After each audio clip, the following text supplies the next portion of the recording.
अमरीकी सदर ट्रंप को बड़ा धचका। अमरीकी सुप्रीम कोर्ट ने डोनाल्ड ट्रंप के आलमी टैरिफ इकदामात कलअदम करार दे दिए। अदालत ने 6-3 की अक्सरियत से फैसला सुनाया। सुप्रीम कोर्ट ने कहा ट्रंप इंतजामिया के टैरिफ इकदामात गैर आईनी है। सदर ट्रंप ने हंगामी कानून के तहत इख्तियारात से तजावुज किया। डोनाल्ड ट्रंप के ग्लोबल टैरिफ गैर कानूनी है।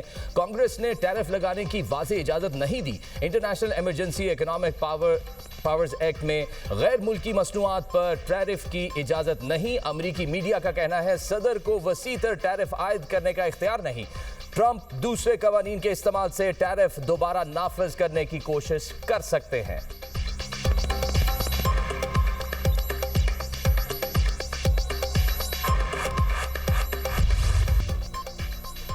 IMF की पाकिस्तान की मुआशी इस्लाहात की तारीफ। 14 साल में पहली बार करंट अकाउंट सरप्लस होना खुश आइंद। आलमी मालियाती फंड का वफ्द 25 फरवरी से पाकिस्तान का दौरा करेगा। IMF की डायरेक्टर कम्युनिकेशन जोली कॉजिक की वाशिंगटन में न्यूज कॉन्फ्रेंस। कहा दौरे के दौरान प्रोग्राम के दूसरे और तीसरे जायजे पर बात होगी। पाकिस्तान के साथ तौसीई फंड सहूलत प्रोग्राम जारी है।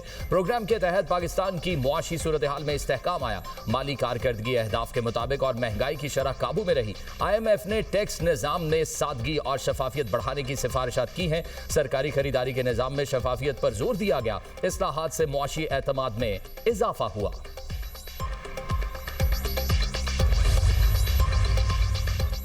गुज़िश्ता 7 बरसों के दौरान गुर्बत की शरह में 7.6% इजाफा रिकॉर्ड। प्लानिंग कमीशन ने रिपोर्ट जारी कर दी। गुर्बत की शरह बढ़कर 28.9% की सतह पर पहुंच गई।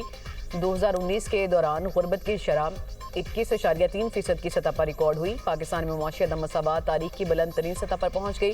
मुआशी अदम मसावात में आमदन, दौलत और असासे शामिल। मुआशी अदम मसावात की शरह 32.7% की सतह पर रिकॉर्ड की गई। शहरी इलाकों में मुआशी नाहमवारी 34.4% की सतह पर रिकॉर्ड हुई। दही इलाकों में मुआशी नाहमवारी 29.2% की सतह पर रिकॉर्ड हुई। एहसन इकबाल का कहना है कि वफाकी हुकूमत का तरक्याती बजट का हजम कम हो गया। गुर्बत के अलावा अदम मसावात में भी इजाफा हुआ। इसकी बुनियादी वजह 2018 से 2022 की मुआशी बदहाली है। गुर्बत के खात्मे के लिए सूबाई हुकूमतों को इक़दाम करना चाहिए।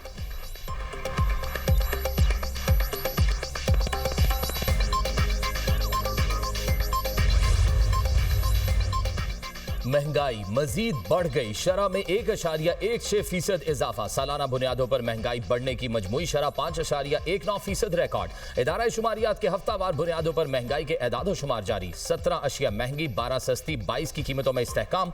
केले फी दर्जन 28 रुपए तक महंगे। जिंदा मुर्गी की फी किलो कीमत में 19 रुपए तक इजाफा। लहसुन फी किलो 28 रुपए और प्याज 3 रुपए मजीद महंगा। एक हफ्ते में टमाटर की फी किलो कीमत 4 रुपए बढ़ गई। पेट्रोल, डीजल और LPG का घरेलू सिलेंडर भी महंगा हुआ। अंडे, आलू, आटा, चीनी की कीमत में कमी रिकॉर्ड की गई।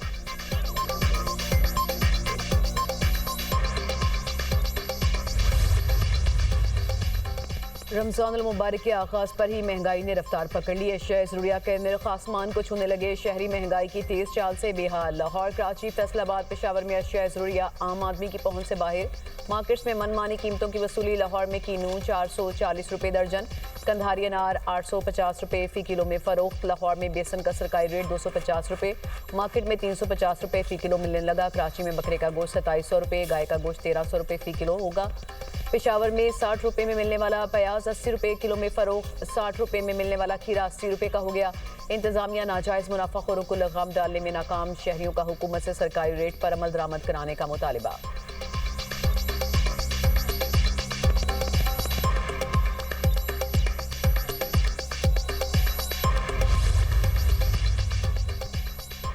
MQM के अरकान आपस में उलझ पड़े। MQM रुकन के साथ अरकान पर कत्ल की धमकियों के इल्जामात। स्पीकर सिंध असम्बली ने पुलिस को ऐवान में तलब कर लिया। MQM रुकन असम्बली राना शौकत का ऐवान में इजहार ख्याल। कहा मुझे शारिक जमाल ने धमकी दी है। मैं खालिद मकबूल ग्रुप से ताल्लुक रखता हूँ। मुझे धमकी दी गई, बाहर निकलो देखते हैं। मैं असम्बली मेंबर हूँ। मुतल्लिका थाने को बुलाकर मेरी FIR दाखिल कराई जाए। दूसरी सूरत में इस ऐवान से इस्तीफा दूंगा। MNA इकबाल मसूद मुसल्लह अफराद के साथ मेरे दफ्तर आया, ताले तोड़े। वजीर दाखिला ज़ियाउल हसन लंजार ने सिक्योरिटी फराहम करने का ऐलान कर दिया। बोले ये पार्टी में ग्रुपिंग की बात कर रहे हैं। अगर रुकन को कुछ हुआ तो कार्रवाई इन्हीं लोगों के खिलाफ होगी। स्पीकर ने शोर शराबे पर मोहम्मद उस्मान की रुकनीत मुअत्तल कर दी। MQM रुकन सिंध असम्बली शारिक जमाल ने कहा यह आपस का मामला है। रमजान का महीना है, इंसान को रोजा लगा हुआ होता है। बुजुर्ग MPA है, गलत फहमी हो गई है। स्पीकर मुझसे मौक़िफ़ मांगते तो मैं दे देता। हम सबके चेयरमैन खालिद भाई हैं।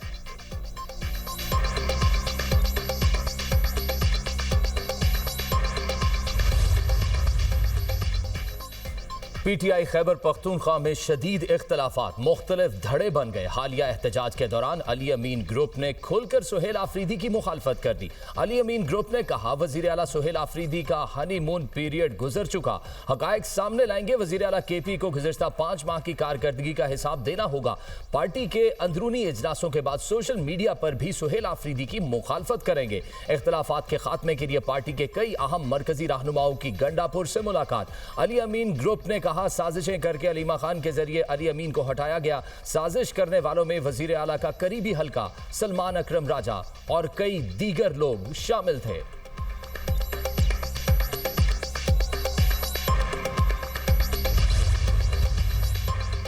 बैरिस्टर मोहम्मद अली सैफ ने नेशनल डायलॉग कमेटी के विजन की हिमायत कर दी। बोले, तमाम सियासी रहनुमाओं को मिल बैठना चाहिए। फवाद चौधरी ने कहा, बानी पीटीआई को मनाने के लिए हम किरदार अदा कर सकते हैं। सियासी दर्जा हरारत नॉर्मल करने के लिए कैदियों की रिहाई भी होनी चाहिए।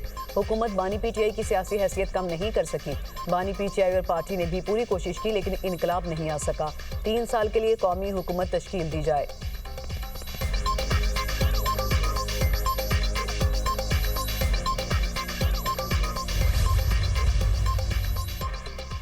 डील हुकूमत नहीं दे रही, बानी पीटीआई बार बार डील मांग रहे हैं। वजीर मुमलिकत कानून बैरिस्टर अकील मलिक की programme tonight with Samar Abbas में गुफ्तगू। फोर्स बनाने का ऐलान करना धमकी है। ये अस्करी विंग क्या अडयाला के दरवाजे तोड़ेगा? राना सनाउल्लाह के बयान को गलत अंदाज में लिया गया। बैरिस्टर गौहर तो अडयाला के गेट नंबर 5 से बगैर मुलाकात वापस आए, फिर तरदीद कर दी। बानी पीटीआई को सिर्फ डॉक्टर की सिफारिश पर अस्पताल शिफ्ट किया जाएगा, किसी और के कहने पर नहीं। एयर पंजाब परवेज पर वजीर मुमलिकत का कहना था, जब तक एनओसी हासिल ना हुआ ऐसा जहाज कमर्शियल बुनियादों पर इस्तेमाल नहीं होता। इस मामले पर पंजाब हुकूमत को वजाहत देनी चाहिए।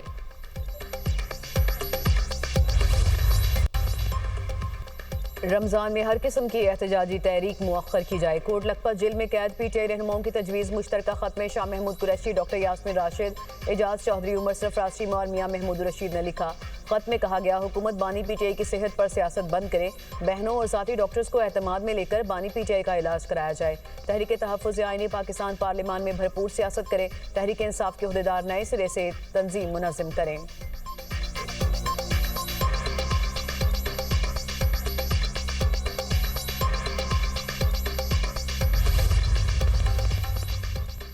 वज़ीर-ए-आज़म शहबाज शरीफ का बानी पीटीआई के खिलाफ हरजाना केस। सुप्रीम कोर्ट ने बानी पीटीआई की दरख्वास्त पर ट्रायल कोर्ट को कार्रवाई से रोक दिया। वज़ीर-ए-आज़म शहबाज शरीफ को नोटिस, जवाब तलब। सुप्रीम कोर्ट ने कहा, केस को जल्द समाअत के लिए मुकर्रर किया जाएगा। वकील अली जफर बोले, बानी पीटीआई की टांग में गोली लगी थी, जख्मी होने के बायस पेश नहीं हो सके। जस्टिस आयशा मलिक ने रिमार्क्स दिए, मुकदमे में मेरा इख्तलाफी नोट है। ट्रायल कोर्ट ने हक दिफा खत्म करने से पहले 2 तारीखों पर बानी का जख्मी होना तस्लीम किया। जख्मी होना तस्लीम करने के बाद हक दिफा कैसे खत्म किया जा सकता है? हम मुकदमे में दूसरे फरीक को नोटिस कर रहे हैं।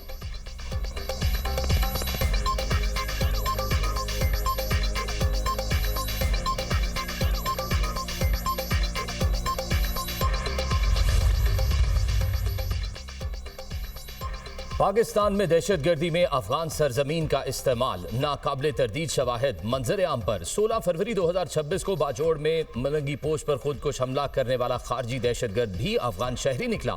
शनाख्त खारजी अहमद उर्फ कारी अब्दुल्ला अबूजर के नाम से हुई। अफगानिस्तान के सूबा बल्ख का रिहायशी था। तालिबान की स्पेशल फोर्सेज का हिस्सा भी रह चुका। खुदकुश हमले में 11 सिक्योरिटी अहलकार और 2 मासूम शहरी शहीद हुए थे। पाकिस्तान में दहशतगर्दी में अफगान शहरियों का मुलविस होना तालिबान रजीम की दहशतगर्दों की मुकम्मल सरपरस्ती और सहूलतकारी का वाज़ेह सबूत। इस्लामाबाद तरलाई में खुदकुश हमला करने वाले बमबार ने भी अफगानिस्तान से दहशतगर्दी की तरबियत हासिल की थी। इस्लामाबाद जुडिशल कॉम्प्लेक्स और FC हेडक्वार्टर्स पेशावर पर हमला करने वाले दहशतगर्दों का ताल्लुक भी अफगानिस्तान से था। माहिरीन के मुताबिक पाकिस्तान में दहशतगर्दी के वाकयात में 70% से ज्यादा अफगानी मुलविस हैं।